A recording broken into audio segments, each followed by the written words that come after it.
안녕하세요. 여러분들과 은행 FP 2부를 함께하게 된 김경동 선생님입니다.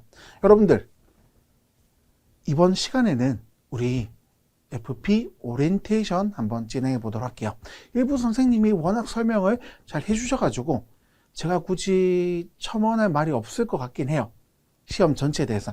하지만 저희 시험 자체에 대해서, 그러니까 2부 자체에 대해서 약간 언급하는, 그리고 저도 약간 시험에 대해서 좀 살짝만 말을 드려볼게요.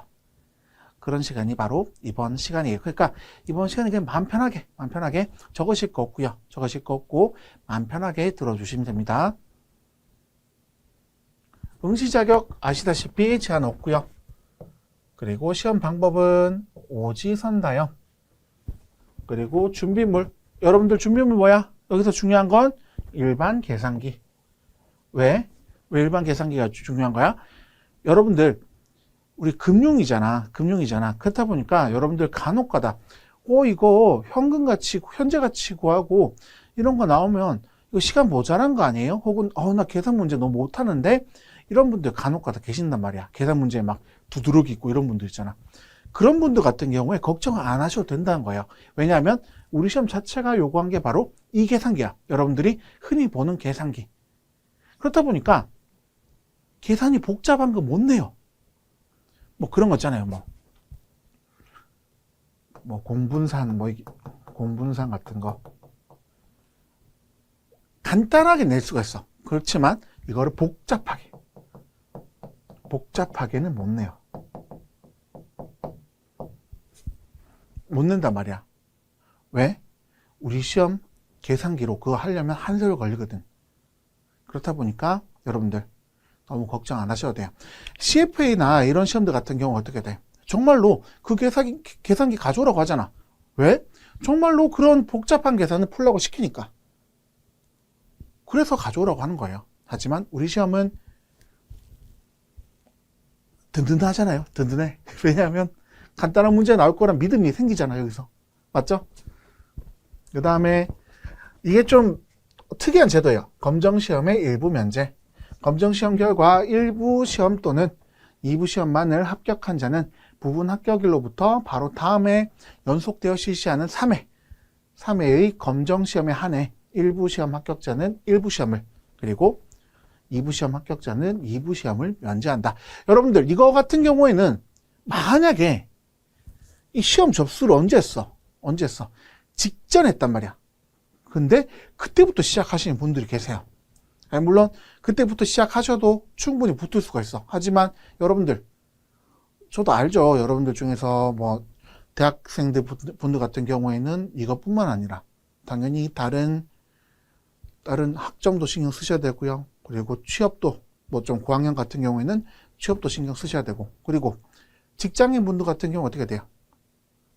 당연히 직장 다니셔야지. 맞잖아요. 그러니까 시간이 많이 부족하신 분들 같은 경우에는 이거는 모르겠어요. 이게 사람마다 다르긴 한데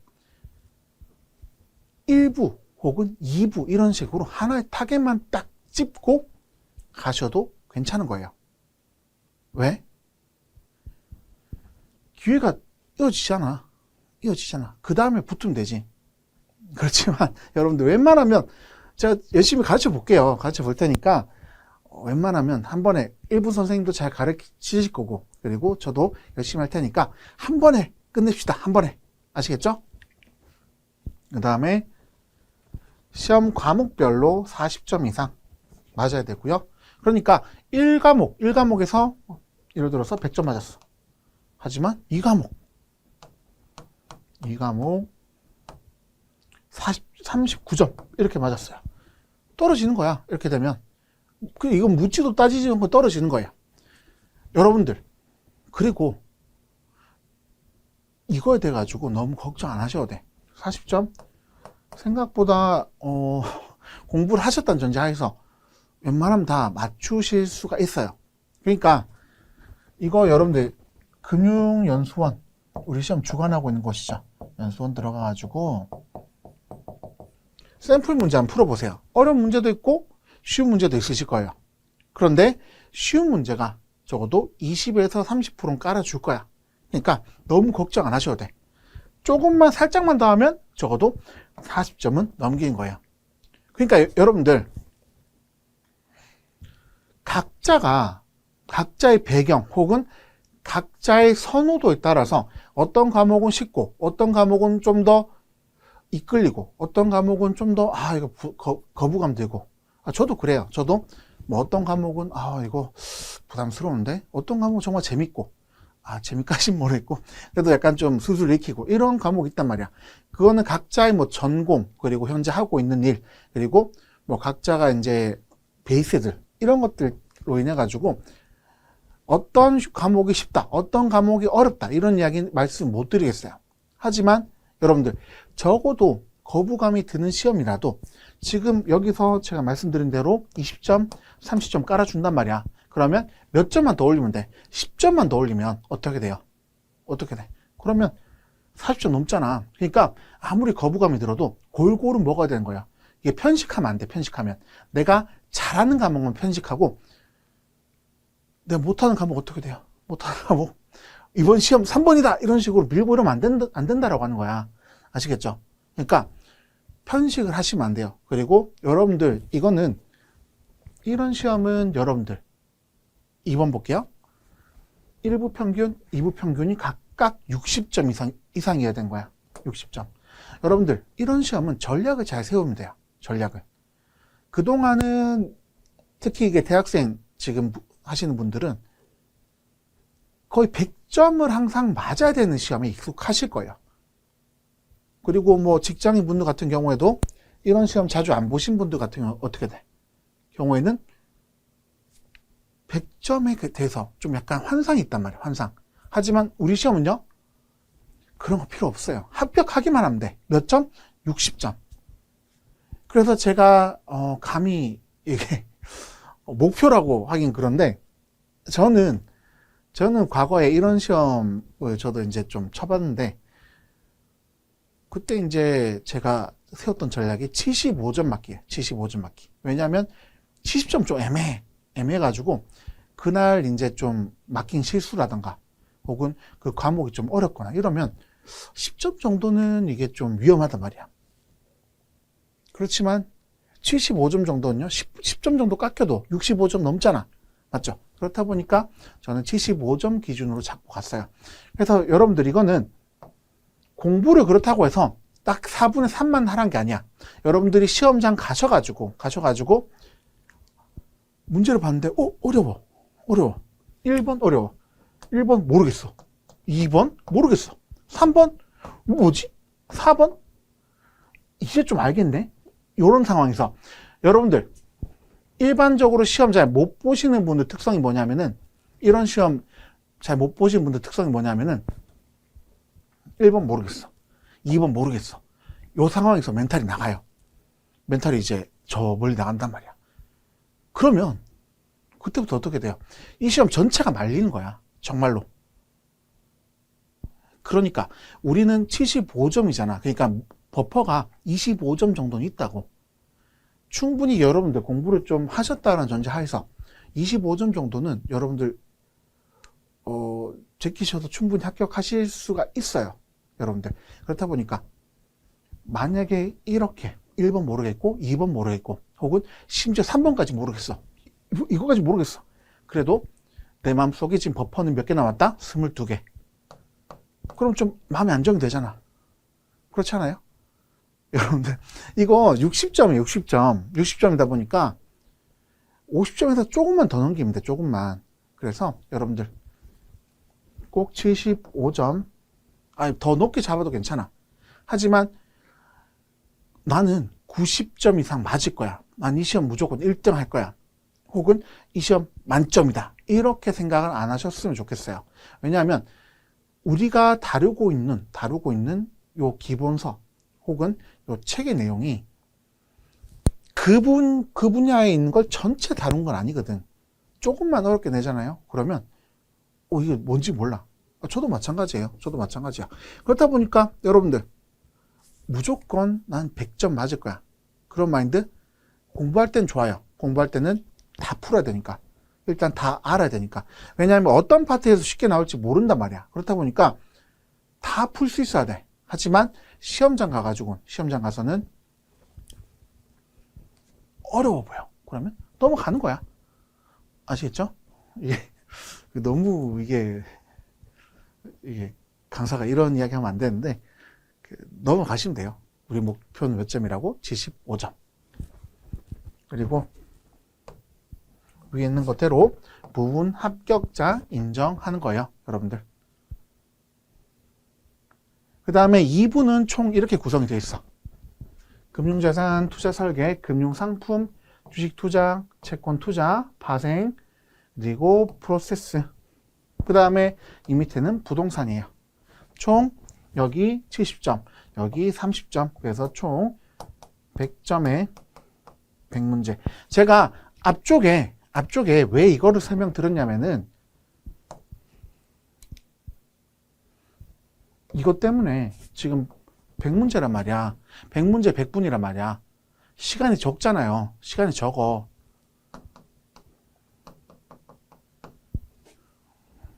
한 문제당 1분이에요. 그러니까 1분 안에 여러분들이 다 풀어야 되는데 그 중에서 풀려고 했는데 1번 모르겠고 2번 모르겠고 3번 모르겠고 시간만 날린 것 같고 이러면 멘탈이 흔들린단 말이야. 정말로. 그렇다 보니까 여러분들이 빨리 넘길 수는 넘겨요. 정말로. 넘기고 그래가지고 풀 수 있는 거에 집중을 하시는 거예요. 집중을 해가지고 사실은 한 문제당 평균적인 문제는 한 2분, 3분 잡으면 돼요. 사실은 2분 정도 잡으면 돼. 2분. 3분 너무 길고. 그래서 2분 정도 잡고 그 빨리빨리 풀리는 말 문제들 있잖아요. 간단한 단어 문제들. 이런 것들은 한 10초, 15초 이런 식으로 그렇게 풀면은 얼추 거의 한 90% 이상 풀어요. 많으면 한 100% 다 풀 수도 있고요. 그러니까 너무 걱정 안 하셔도 된다는 거예요. 제가 왜 75점이라고 했어요? 왜냐하면 시간 때문에 그리고 연속적으로 모르겠는 게 나오면 거기서부터 말리기 시작하니까. 아시겠죠? 예, 조금씩 볼게요. 여러분들. 금융상품 16문제예요. 이거는 비슷한 성격끼리 금융상품을 분류하고 있어요. 그러니까 뭐 정기예금, 정기적금, 보통예금 이런 식으로 그러한 것들을 분류하고 그래서 그것에 대한 특징들을 물어보고 있는 게 주된 문제예요. 정말 뭐 정기예금, 정기적금, 거기서 예금자 보고 적용되는 거 이런 식으로 비슷비슷한 애들끼리 모아가지고 그것의 각자의 특성을 묻고 있어. 그렇다 보니까 여러분들 이거는 표로 많이 외우시면 돼요. 표로 비교하는 식으로 많이 외우시면 되고 그리고 한 개씩 튀는 애들 있어. 튀는 애들. 그런 애들을 잘 잡으셔야 돼. 그런 애들을 잘 암기를 하셔야 되는 거야. 그리고 여러분들이 이거에 대해서 아예 동떨어져서 생각한 게 아니라 실제로 여러분들이 접하는 금융상품 가지고 생각하시면 돼요. 보통예금 어때요? 이율 적죠. 대신 안전하잖아. 그리고 유동성 좋죠. 정기적금은 어떻게 돼요? 유동성 떨어지잖아. 대신 수익성 보통예금보다 낮죠. 이런 식으로 여러분들이 알고 계시는 금융상식을 충분히 여기서 활용하실 수가 있는 거예요. 그 다음에 주식투자 15문제예요. 15문제. 주식투자의 경우 크게 주식시장 관련 사항. 주식시장, 우리나라 주식시장, 뭐 예를 들어서 장은 언제 서고, 그리고 시가, 주가 있잖아. 주가지수. 그건 어떻게 구하고, 이런 것들. 전체적으로 일반적인 사항들. 이거는 여러분들이 주식 투자하시는 분들은 더 잘 아실 거예요. 이거는 사실. 그 다음에 주식에 대한 투자 전략. 어떻게 투자할 것인가. 그리고 주식의 가치평가로 나누어져 있고요. 그리고 여기서 가치평가 부분에서 계산 문제가 조금 나올 수도 있어. 그렇지만 여러분들 말씀드린 대로 크게 어려운 문제는 안 나온다. 그러니까 꼭 여러분들 이 파트도 가져가시는 거죠. 여러분들 그래서 주식은 여러분들이 더 잘 아실 거예요. 주식 투자 많이 하시는 분들은. 그렇다 보니까 여기도 거부감 크게 안 가지셔도 괜찮습니다. 그 다음으로 채권투자 15문제. 채권투자의 경우 채권시장 관련 이것도 마찬가지로 일반적인 주식시장 마찬가지로 일반적인 채권시장 전반을 다루고 있는 부분, 이런 것들이 먼저 나오고요. 그 다음으로 죄송해요. 채권이에요. 채권에 대한 투자 전략, 채권의 가격 형성 및 채권 수익률, 채권 가격 변동 등의 평가로 나눠져 있어요. 그래서 가격 형성 요소, 가격이 어떻게 형성되고 어떻게 영향을 받는지 요거 무조건 나와요. 무조건 나오고, 그리고 채권 가격에 미치는 영향, 이것도 말씀드린 대로 무조건 나오는 거야. 그리고 우리 지금 안 배우긴 했지만 듀레이션 이런 것들로 인해 가지고 수익률이나 채권 가격 변동이 어떻게 변하는지 이런 것도 공부를 하실 거예요. 저 개인적으로는 요 파트 마음에 들어요. 마음에 들어. 왜냐하면 여기는 분량이 그렇게 많지가 않아요. 많지가 않다 보니까 여러분들이 채권을 잘 모르실 수도 있어. 모르실 수도 있지만 여기도 어떻게 돼요? 양이 적어요. 여기는 양이 적어. 양이 적다 보니까 여러분들 너무 걱정 안 하셔도 괜찮습니다. 그 다음으로 파생이에요. 파생 상품의 경우 크게 선물, 옵션, 스왑. 우리는 다 배워볼 거야. 다 배워볼 거고요. 각 파생상품 계약의 영향 및 파생상품에 영향을 미치는 요소, 해지 전략에 대해서 배워볼 거야. 여러분들 근데 파생 거부감 있으시잖아. 이거 계산 어떻게 해요? 이러면서. 너무 걱정 안 하셔도 돼. 여러분들한테 계산 문제 안 내요. 정말 간단한 뭐 비율이나 이런 것들은 낼 수가 있어도, 뭐 풋골 페널티 뭐 요런 정도는 낼 수가 있어도, 이것에 대해 가지고 실제로 우리 시장에서 파생이 돌아가는 거, 그런 문제 못 낸다고. 왜냐하면 이거는 금융공학으로 가야 되는 거예요. 파생 같은 경우에는 파생을 제대로 계산하려고 하면요, 금융공학으로 가야 돼. 그래서 계산 문제가 나올 수도 있어. 나올 수도 있지만 정말 간단하게 나올 거예요. 식만 알면은 이거 뭐야? 이러면서 바로 찍을 수가 있는 거야. 아시겠죠? 그래서 이것도 너무 걱정 안 하셔도 돼. 이건 사실 기본 개념적인 부분이 많이 나와요. 기본 개념. 그 다음에 금융상품 투자 설계 프로세스. 우리가 이 시험이 뭐예요? 은행 FP잖아. 그렇다 보니까 남들에 대해서 투자에 대한 어떻게 보면 프로세스, 그리고 이제 뭐 전략을 짜줘야 되겠죠. 그렇다 보니까 금융상품 투자 설계는 먼저 투자자의 성향을 파악해. 그러니까 어떻게 보면 이 과목이 어떻게 돼? 우리 시험이랑 실무적으로 가장 좀 이어져 있다라고 보시면 되는 거예요.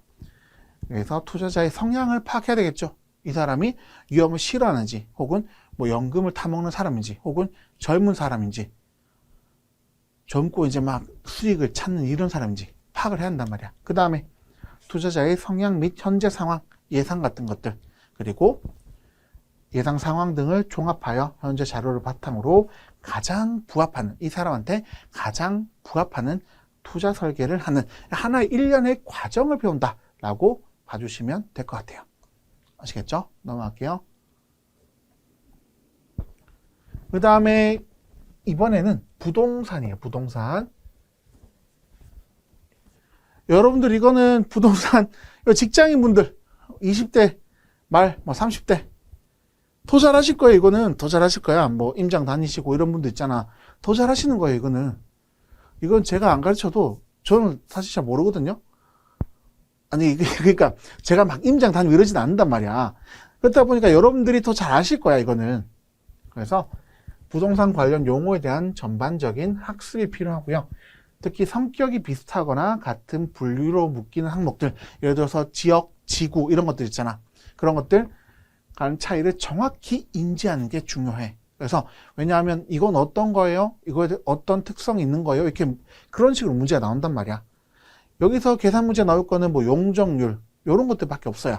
계산 문제는 거의 안 나오지만 이런 특성을 비교하는 것들, 이런 문제가 주로 나오다 보니까 여러분들이 그동안 배우셨던 부동산 상식들을 여기서 끄집어내시면 돼. 이 과목에서. 그 다음으로 부동산 시장 및 정책 분석. 이건 뭐예요? 부동산 시장에 대한 정책의 필요성 및 각각의 정책의 영향에 대한 이해가 필요하고, 그러니까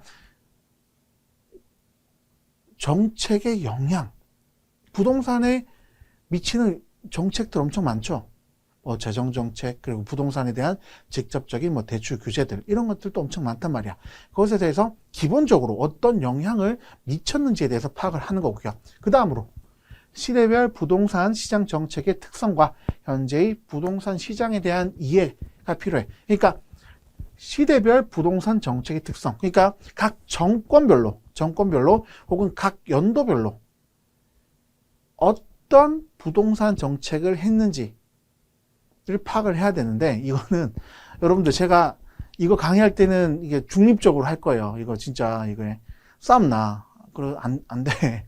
좀 중립적으로 강의할 건데, 다만 여러분들이 알아두셔야 되는 건 여기에 대해서 기본적인 전제를 알고 계셔야 돼. 그러니까 시대 상황을 알고 계셔야 한다고. 이때가 부동산이 불황이다 보니까 막 부동산을 이제 막 끌어올리려고 하는 경우, 반대로 부동산이 너무 호황이야. 이게 지금 돈이 너무 많이 풀렸어. 경제가 너무 활활 타오르고 있어요. 그래서 막 그거를 억제하려고 그렇게 막 하려고 하는 경우, 그게 어떤 배경으로 인해서 그런 정책이 나온지를 알고 계셔야 된다고. 아시겠죠? 그 다음으로 현재의 부동산 시장에 대한 이해. 이것도 한두 문제 정도 나올 수가 있는 건데, 현재 부동산 시장 어떻다, 이런 걸 여러분들 파악하시면 되는 거예요. 이건 사실 저보다 더 잘 아실 것 같아요. 혹은 좀 나이가 있으신 분들 같은 경우에는. 그리고 부동산 투자 전략은 부동산 자체의 특성에 대한 이해를 하고요. 그리고 부동산 투자 및 평가 방법에 대한 이해가 필요하고, 그리고 부동산 평가를 위한 계산 유형. 부동산도 평가를 해요. 그렇다 보니까 간단한 계산 문제들. 그렇지만 크게 어려운 건 안 나와요. 캡리트 이런 거. 캡리트 요 정도 나올 것 같아. 나도 캡리트 요런 거 나올 것 같고요. 이것도 그냥 방법을 묻는 거야. 관리 방법들, 리츠, PFV 이런 것들 있잖아요. 최근에 많이 나온 것들. 그런 것들에 대한 이해. 제대로 이해를 하고 있니? 에 대해서 묻고 있는 문제들이 주로 나온 거예요. 그래서 여러분들 2부의 컨셉은 뭐냐면은 너가 이걸 제대로 알고 있어? 쟤랑 비교해서 이걸 제대로 알고 있어? 요게 주예요. 이게 주야. 그래서 공부만 잘하면요. 공부만 잘하면 2부는 크게 걱정할 게 없어요. 물론 이게 너무 이게 제가 이제 낙관적으로 말씀드린 거긴 하지만, 정말로 이게 이해만 잘하면 여러분들 충분히 푸실 수가 있는 문제예요. 아시겠죠? 그래서 여러분들 꼭 우리 이번 시험 웃으면서 2부 꼭 합격하도록 합시다. 아시겠죠? 지금까지 수고하셨습니다. 그러면 다음 시간부터 본격적으로 시작해 보도록 할게요. 지금까지 김경동이었습니다. 감사합니다.